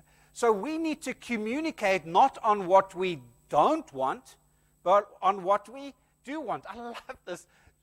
Zero tolerance. So the intent of that is to say, you know what, safety is so important to us. We are so committed is we do not tolerate any behavior that will violate safety. Unfortunately, from the brain, though, you know what I hear? Zero tolerance. If I make a mistake, I'm going to get fired. This is not negotiable. And I go, but my supervisor just told me to do this. But I thought this is non-negotiable. So you know what goes through my brain when we have statements like that? Their intent, their design is brilliant, but what goes through my brain is, we liars. Because you know what? Safety does get compromised. There are times where we do take shortcuts. The issue here is just don't get caught. Okay, that was another bad joke. So let's put what we do want. And I'll never forget, I was working with Charlene at Nartref, and you can see there's a passageway, and they've got these signs. And all the signs was what you couldn't do. So don't enter this place, don't do this, don't. And after chatting with Charlene, she then changed all the pictures. And she's going, let's communicate what we do want. And guess what? Started to prime. Now, did it change everyone's behavior? No, because that's one strategy that needs to be taken within a broader strategy, but it did get people to think in the right way. This is Jabu again. I referred to him earlier. And I so love this. Something had taken place, and it was a bit of a crisis. They were under the pump, and so Luelo, he sends this message to Jabu going, hey, listen, there's a challenge now. And I love Jabu's response. He goes here, he says, okay, no panicking. Safe work is all we need. Is he saying don't do the work? No, of course not. Job's got to get done. You've got to fix the conveyor belt. You've got to get that thing up and running. But what's he done is he sent a message. Guys, calm down. Don't panic. Let's solve this in a safe way. And I go, oh, Jabu, you're such a champion. With just a simple, it's 1, 2, 3, 4, 5, 6, 7, 8, 9 words. Calm that situation because they were in a panic. They were in a frenzy. We've got to get this done. And I go, so powerful. What's he doing? He's priming them in a beautiful way. Oh, this is great. So I had a production manager, beautiful guy, super excited about safety. So he's also an Energizer bunny. So I've just met him, and he's going, Brett, you've got to come to my operational meeting because safety is number one for us. So I'm like, this is going to be great. Finally, a proper safety meeting or a production meeting. And so I arrive at the meeting, and I happen to sit at the back, and I wanted to watch what happened. And so they started the meeting, and the safety red came up. Oh, my goodness. It was dreadful. This poor kid, we need to, and it was the longest 2 minutes of ours and his life. And so we finally excused him. He could sit down to all of our reliefs, particularly his. And then we went and said, okay, today we need to do this, and then we need to do this, and then we need to do this. So they finished the meeting, and he came to me, oh, Brett, did you see our meeting? He thought it was a great meeting. He's going, safety's number one here. We are so committed. Oh, my goodness. I've never offended anyone as much as him. I go, no, you trashed that. I go, safety is not even on your value system. He was completely taken back because he thought I was going to go, Mikey. And he goes, I go, no, that was dreadful. He says, how can you say that? I said, firstly, safety is not number one. It happened to be the first thing on your agenda. You never mention it ever again. Plus, if safety was number one, how cruel of you, how disrespectful, how misunderstanding that you'll put someone that clearly is uncomfortable in speaking in front of people. I go, you know what I saw? You don't care about people. Take your poster down, people are number one. We care about people. You didn't care about that person because if you cared about that person, you would never put him in that situation. So you've got to do one of two things. Train him. Train her. Or get someone else in, even if they're not the safety officer. Someone that can communicate with passion. And I said, with all respect, is then you tick the agenda. You say safety is number one. I go, no, it's just an agenda point because when you got to the first setting, today we need to do this, and how are we going to do it safely? Now safety is a priority. Then we need to do this, and how are we going to do it safely? That now it becomes a priority. But when it's just a concept, I love this. We have a meeting at the end, be safe. See, our brain thinks in images. What does be safe mean? Just let's not even say it. It's just a waste of words.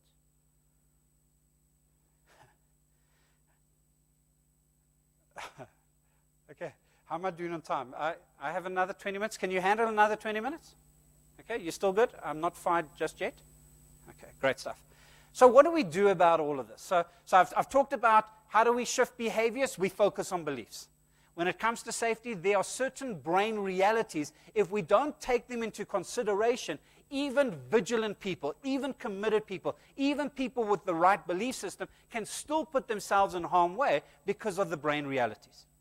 Now, what do I do as a leader? So there's something about I need to be aware of these dynamics, but more than just working with the brain is I also want to look at the broader perspective. And I'm completely amazed that the overwhelming majority of senior position people still are managers, or they function like managers. And what I love about management, I want to use my word right, is when we came into the Industrial Revolution, is we want to make more cars, and so let's make the production line as efficient as possible. Brilliant business. That's sound business. So what do? Is we make this thing as quick as possible, but the mindset to produce cars, for some reason, started to spill over on how we work with people. Now, just out of curiosity, how many of you here like to be told what to do? None of you? Come on, there must be one. None of us. There's something about human nature. How many of you are as rebellious as me? I was going to do it until you told me. And all of a sudden, I'd start to get an attitude. Okay, I can see there's 3 of you. I love that. So here's the issue, is you have to manage a budget. You have to manage supplies. You have to manage processes. But we don't manage people. So it's been so great, and this is what I did my degrees in, is we now got into leadership. And so there's the 4 strategies and the 3 C's and the 5 levels and all of these great things. And I spent 3 years studying this stuff, and I love all of it. I believe all of it. But what's the problem is we focused on behavior. And I'm going, first of all, do you know how many? There's 3 C's, 5 C's, and 7 C's. So which one of the C's are there? There's 4 levels and 5 levels, and there's other models that's turned the other way, and now there's 7 levels. I'm going, it's going to take 4 lifetimes to remember all the stuff and sort it all out.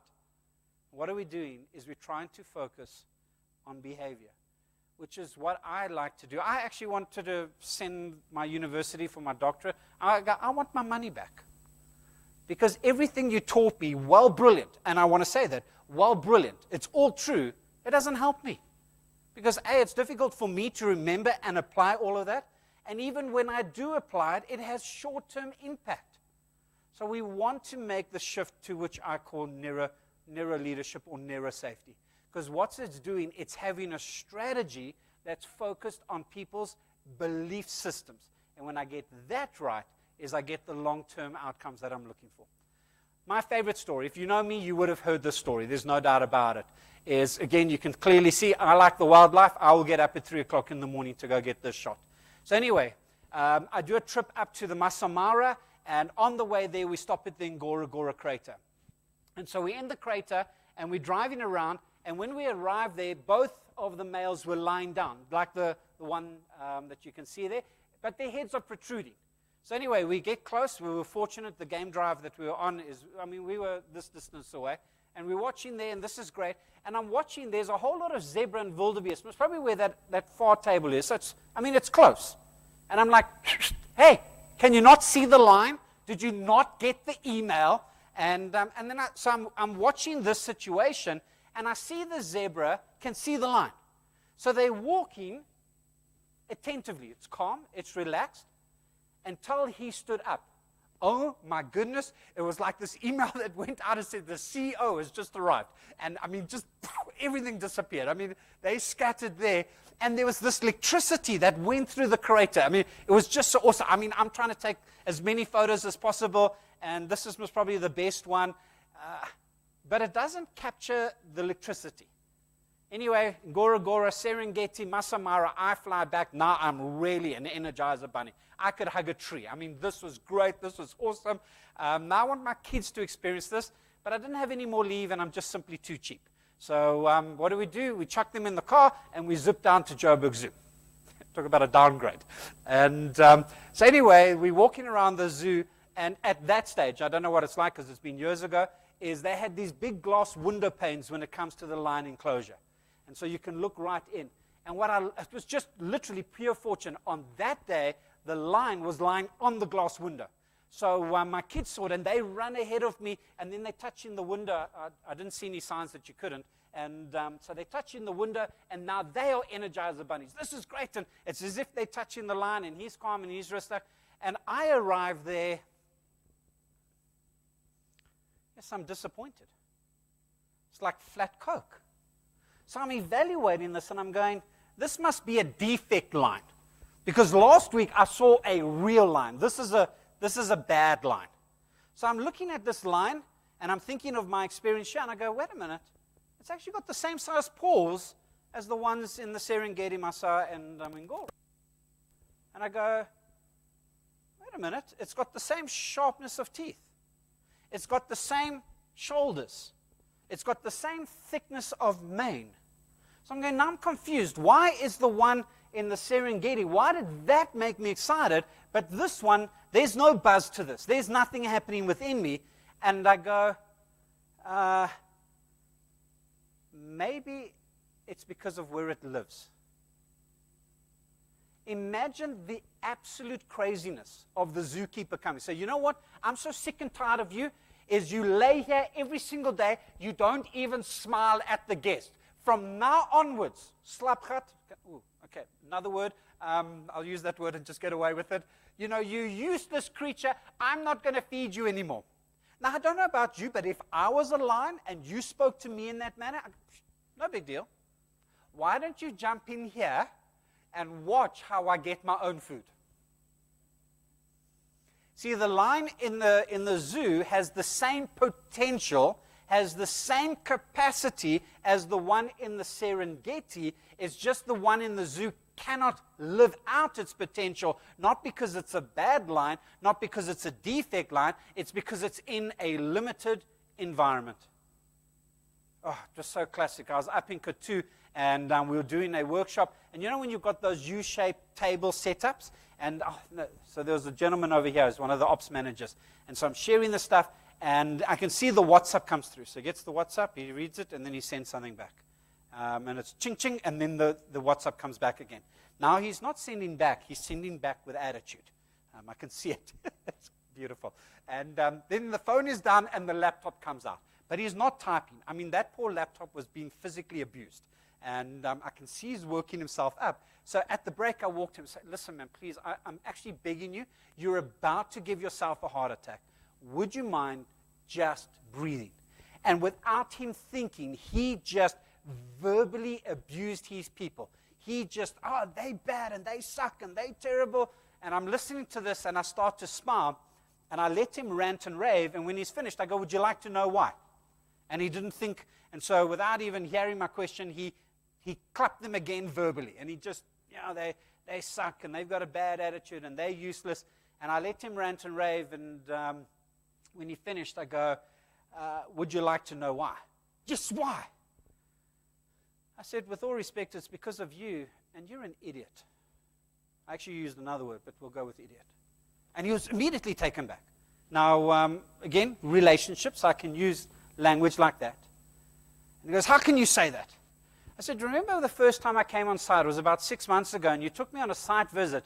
And do you remember when we spoke to that one person, how you just absolutely demeaned that person?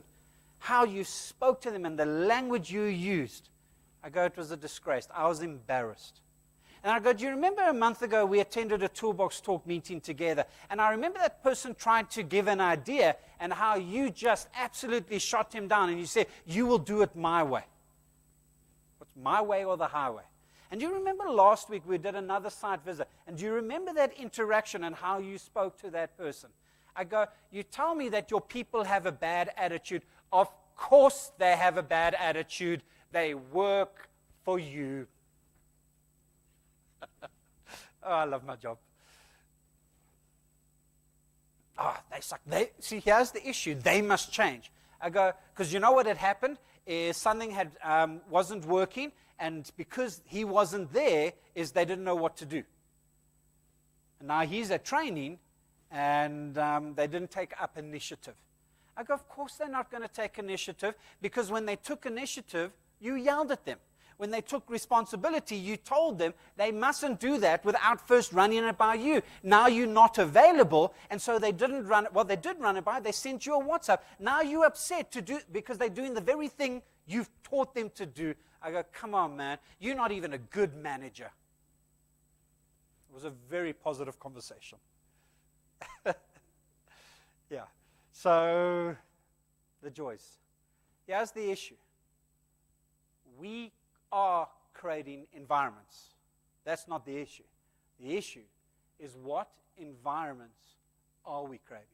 Are we empowering our people? Are we lifting them up? Are we inspiring them? Are we creating a learning environment? Or are we creating a toxic environment, a fear culture, a belittling culture? And I think this for me is almost the pinnacle when it comes to research. There's no company when it comes to research that I respect more than Gallup. And just in 2016, listen to this sample size. I can read it over here. 82,000 business units, 1.8 million employees. This is not 5 people down the road. 230 organizations, 49 industries, 73 countries. I think this is a valid sample. I think we can go to the bank on this one. And what's strange is they've been doing this for almost 30 years. And besides, in America, there's been a change in the last few years. Outside of that, these figures are consistent globally. And it scares me because 87% of people at work are not engaged. Scares me. Statistically speaking, right now, in this premises, 87% of people are coming to work to get a salary, and they're not bringing them full size. They're going through the motions. The moment you take that salary away, the moment you take that T-shirt away, the moment you take that bright pack away, they only 13%. So we have a massive responsibility to go in, how do we get our people, almost want to reverse it, that we have 87% of people that are on board, that are committed, and it comes down to us. Here's the facts. Because I love it. Oh, Brett, what you do is airy-fairy. Oh, Brett, it's soft skills. No, this is costing globally $9 trillion. There's nothing airy-fairy about $9 trillion. Nothing. I go, no, this is hardcore business. I had one guy that comes to me and says, Brett, I don't like this stuff. In fact, I don't even care about my people. If one of them dies, it's fine. I'll send a check. I was completely taken back with his utter blasé lack of care. And I go, you know what? While I completely disrespect you and I completely disrespect your approach to people, just logically, when it comes to business, you don't want to have that mindset.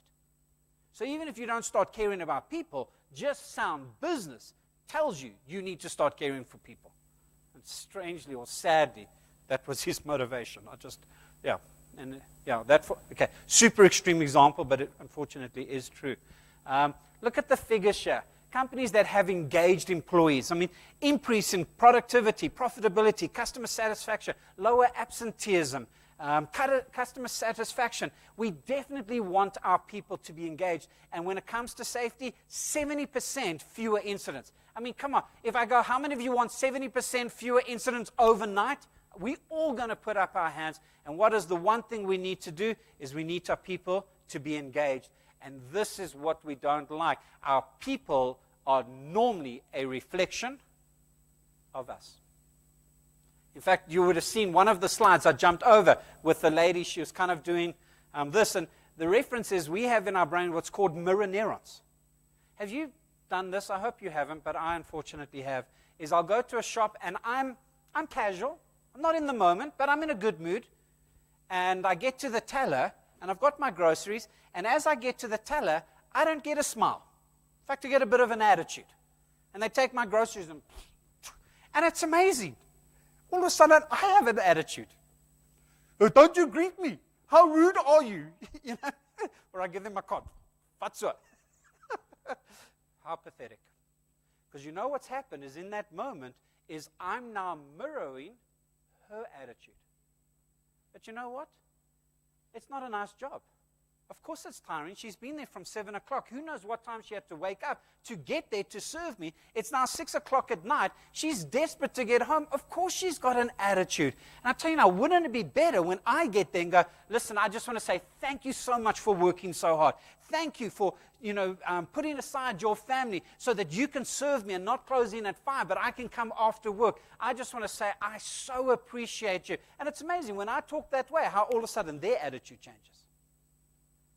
So when I say my people have a bad attitude, it's more than likely, not necessarily, but more than likely, is they are simply mirroring the attitude in which I am displaying. So to wrap up, is my effectiveness is seen when I'm not there, in my absence.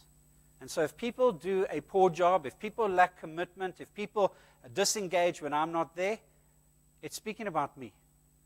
Because then I'm not investing in my people. So my last video.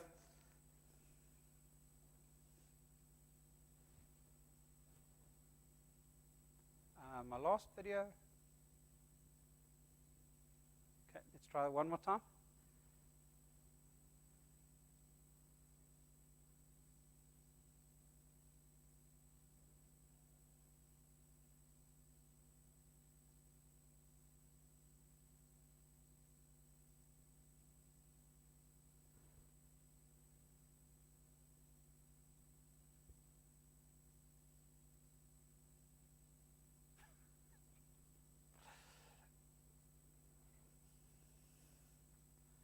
Now, do I agree with this type of behavior?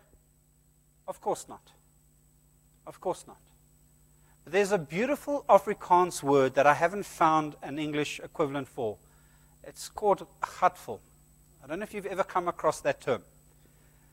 Where you go, you know what, I'm just done. I can't take it anymore.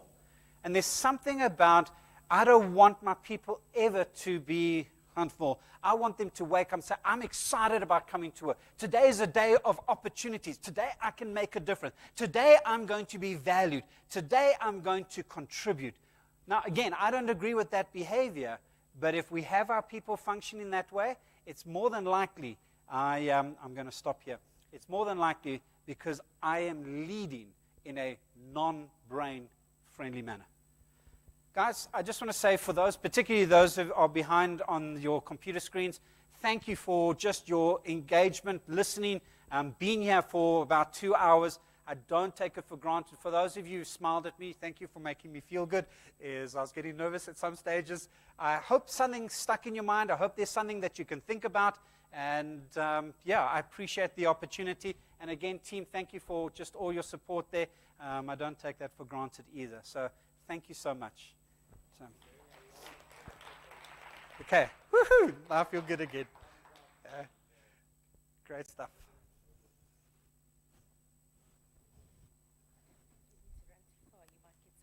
Okay, I will stay right here. Okay, you're amazing.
I've still got the mic on, so thank you.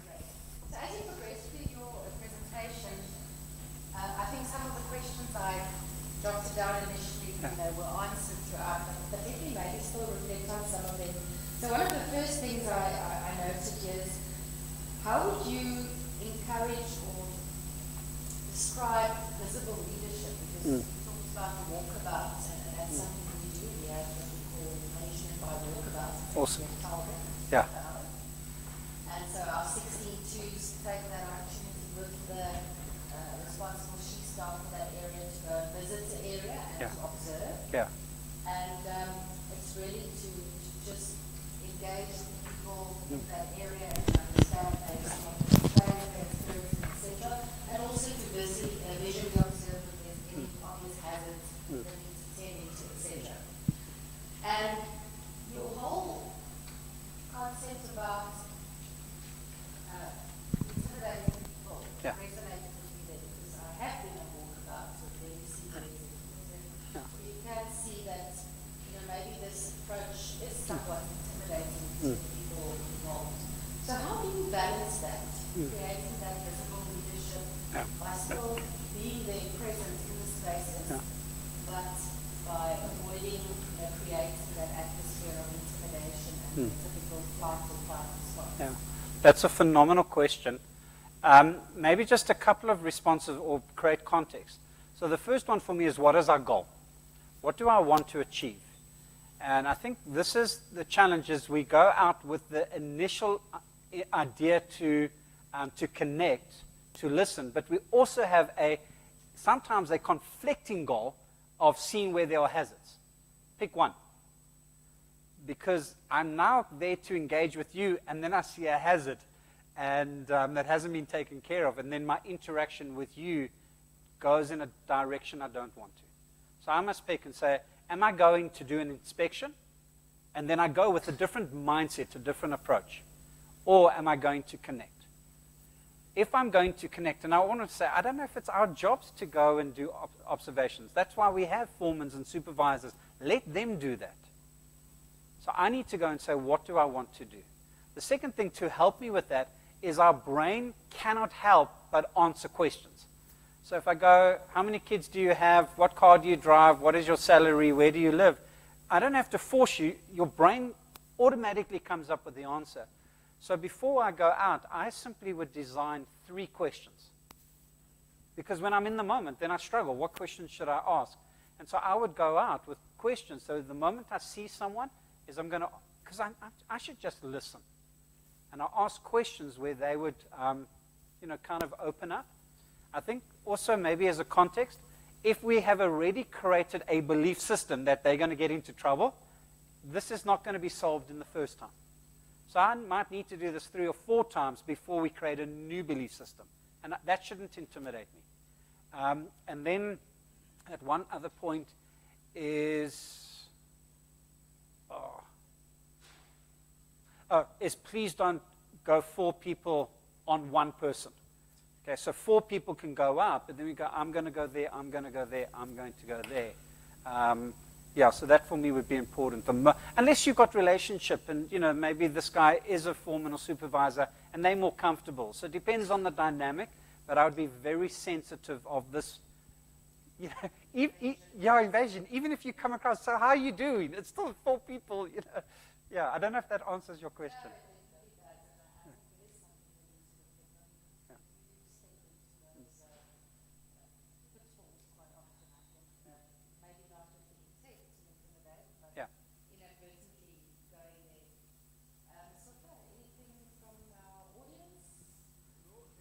Yes.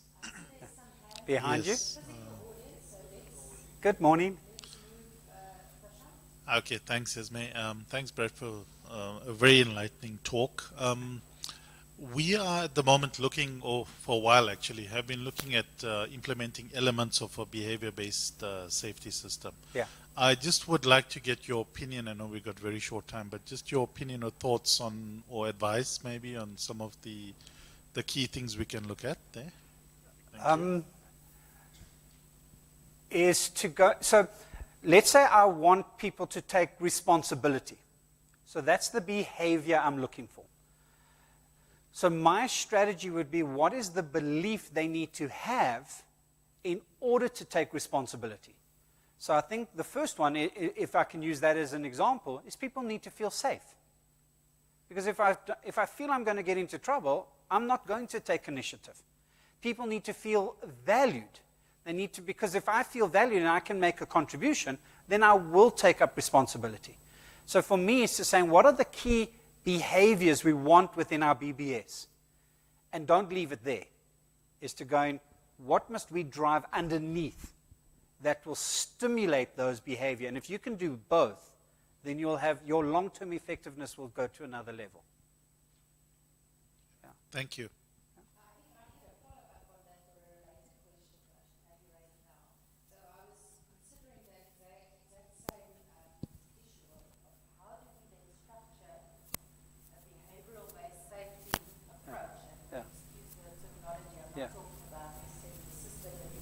Yeah. But how do you create a safety system that is based on the behavioral output you want?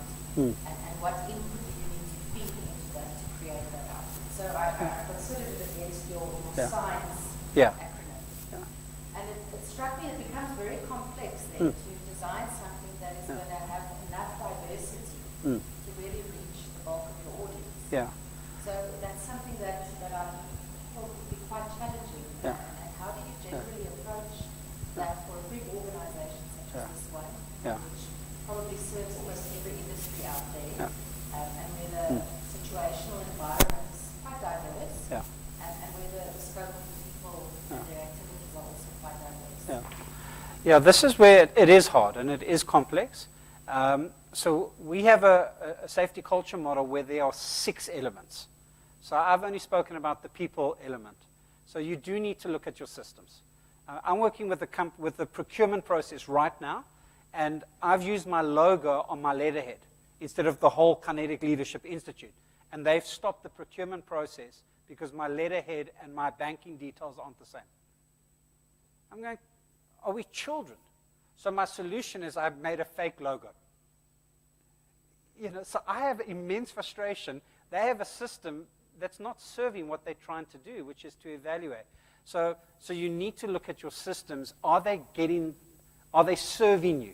If they're not, we've got to change them. The second is the working environment. Because no matter how safe I want, if I don't have PPE, I've got a problem. If I've got to work at heights and there aren't, a harness or scaffolding, we've got a problem. So I've got to look at that.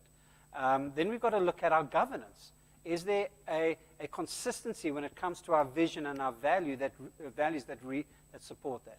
Then we've got our people, which is what I've been talking about. Then is leadership, which I started to speak on that, is because they drive, and for me that is the most important, underlying forces. What are the messages that are being shared without me even being aware? And it's taking that complexity, but unfortunately to answer that more, I can't do that in a minute.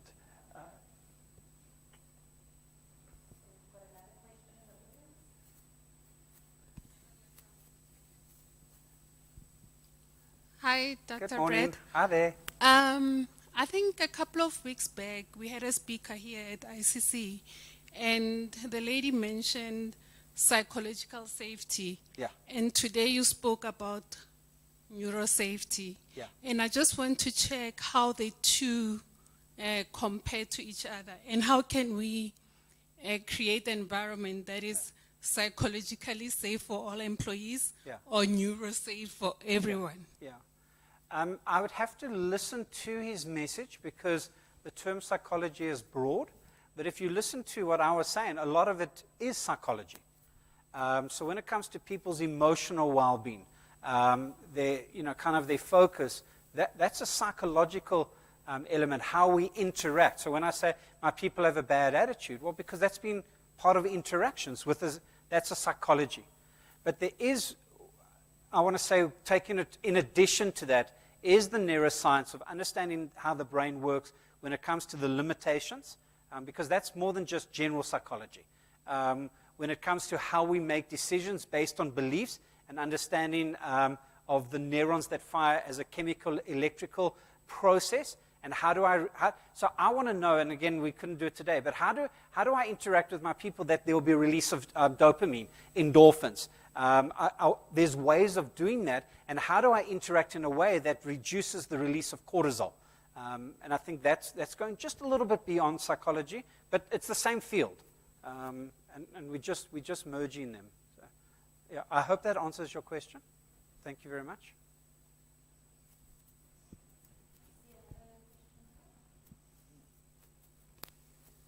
Good morning.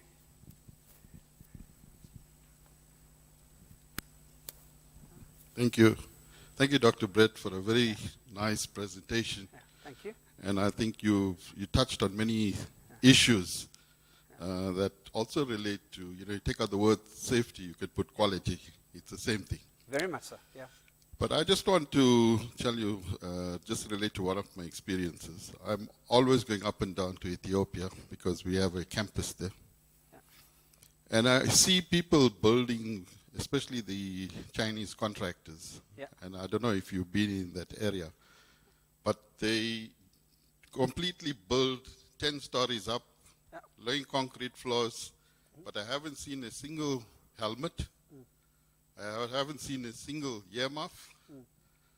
I've never seen any kind of, all the moving parts. You got to have all these guards. I haven't seen one of that, yeah, but yet no accidents. Yeah. So I think your comment you made one time, maybe we over-prescribing with things psychologically, that somehow influences say, don't do this, don't do that, but we still go and do it. Yeah. So I just wanted your comment on that, because I was very surprised, because yeah, I said that will never happen in South Africa.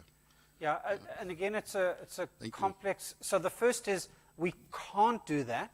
I wish we could, but we can't because of things like the DMR, Department of Labor. There are rules and regulations that we need to comply to that the Chinese don't have. So I think there is a legal element to that.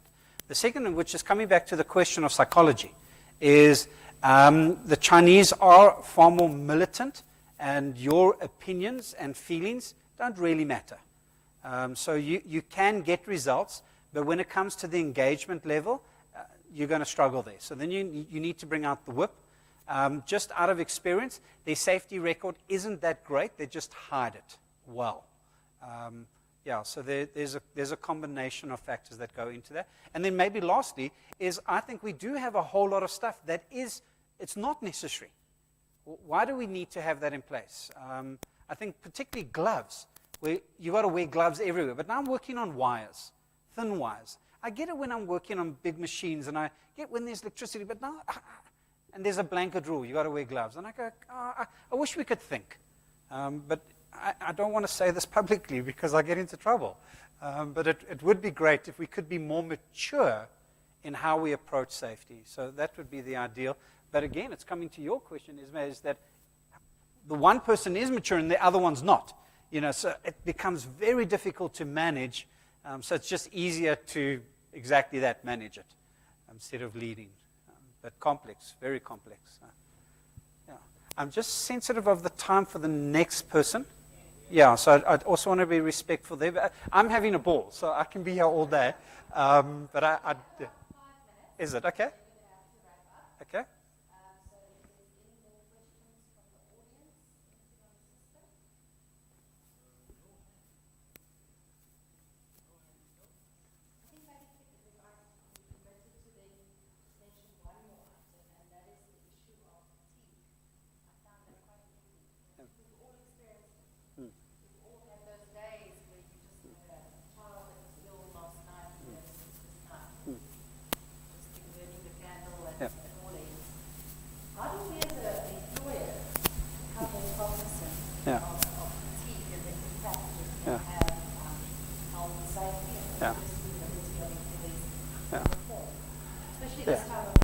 Yeah.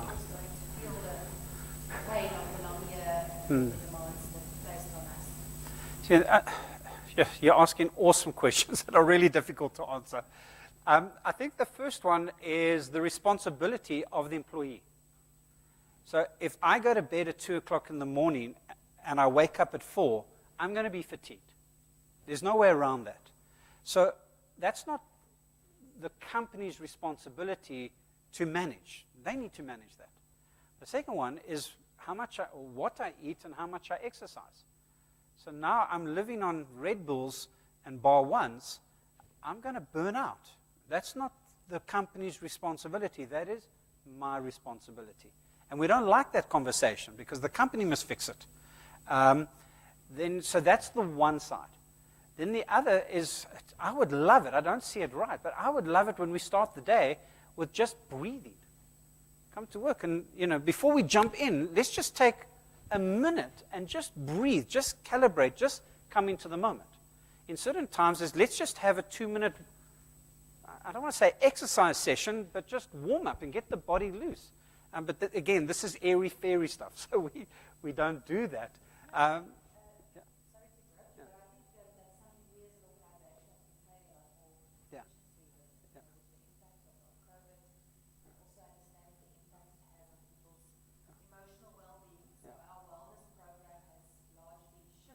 Awesome.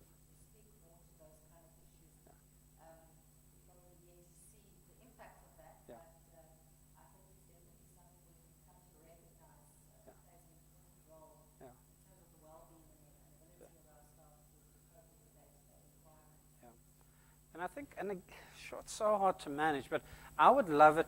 It's one thing when I'm working at home, but if I'm in a high-risk environment, I would love if we could and say, I'm not here.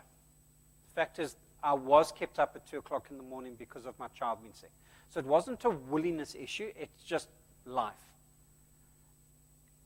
Can I put in leave for today? Or maybe, see, that's where the maturity comes in. Or can I maybe be the onlooker? I will watch, but I'm not going to do the physical work. Type of conversation where it's not, you must suck it up and you better do your job. You go, listen, I'm exhausted. Or maybe I'm good to 10 o'clock. Maybe I'm good to 2 o'clock. And then I go, I need a timeout.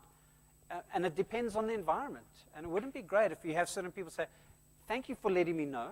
And maybe you need to put in leave because it wasn't my fault as the company. That's reality. Or, okay, I will swap you around. And then long hours. We get people to work double shifts. Now and again, you can push through. But as a rule, we want to avoid that like the plague. I think it links up well with the question related to psychological safety. Yeah. To operate a work environment where you have the ability to make that comment. Say, well, I'm probably not the most suited person for this job today for valid reasons. Yeah. And to feel confident enough in your job security. Yes. And the consequence of that being seen as being responsible rather than being viewed in a negative light. Yeah. Yeah. Any other questions here from the audience? Because I think we are virtually out of time and we're going to have to wrap up. Only one from my side. We will definitely engage as a department first and foremost because you put a very difficult dent in some of our programs because you question things that we're doing. Yeah. And we know there's value to it, but whether it's getting that extra required value is where we need to come around back to. Yeah. Secondary is I see that this program is suited for some of our leaders, and we need another program that's suited for more of our colleagues and staff members that don't lead at times, but lead in different forums. Yes. And how do we generate, that continuous momentum throughout the year, etc. Because we are a 2,000 plus staff member organization, and today you've not even seen probably 5% of them. Yeah. But the message will get there. But and we need to roll this out a lot more and engage our leaders and managers and supervisors, because they need to shift the mindset of themselves. Because that's what you're saying to us, that actually the change must be within me first, before I can go out and try and say, safety first. Because it's a nice slogan, as you said. Yeah, it's a very nice slogan. It's a beautiful slogan, but and also zero harm. I believe it truly in my heart that I can achieve zero harm because I can believe that I must prevent zero harm myself first. Yeah. But if the other individual says, well, it's not an achievable target, the question then I always ask them is, when we kill someone, will we be comfortable? Yeah. And the answer is always no from everyone. Yeah. And that's where we need to get to that sort of heart-to-heart with our colleagues. But definitely we'll look into that and engage also, because I've always disagreed with elements of PBS because I always feel that it just overpowers everything and it can go wrong very quickly. Very much so. And you will not achieve long-term results, and you think it's useless, etc. But the application thereof and how we roll it out is more critical than rather actually and time it correctly and give it the time to mature. But you won't get short-term results. No, and that's one thing. And we need to understand that, and that's okay. So, yeah. Well, thank you. Thank you. Looking forward to being part of your journey. Okay, thanks, colleagues, and thanks, Dr. Solomon. It was really insightful, and I think just based on the engagement we've had, it's clear that there's a lot of work for us to do and some introspection to take place, and that's always good because you're not going to change the output unless you change the input. So really appreciative of the time and the effort and the absolute energy in your message. I think it takes a skilled presenter to keep an audience captivated for over an hour, and I think you absolutely excelled at it. And again, our deepest appreciation for your inputs, and I believe there's a small token of appreciation. So thank you. Thank you very much, and we look forward to engaging with you some more. Yeah, perfect. Again, thank you for just your involvement and not clutching out and listening to all my crazy jokes. Forgive me. And thank you. All the best for the rest of the week. Thank you for this opportunity. Great stuff. Yeah.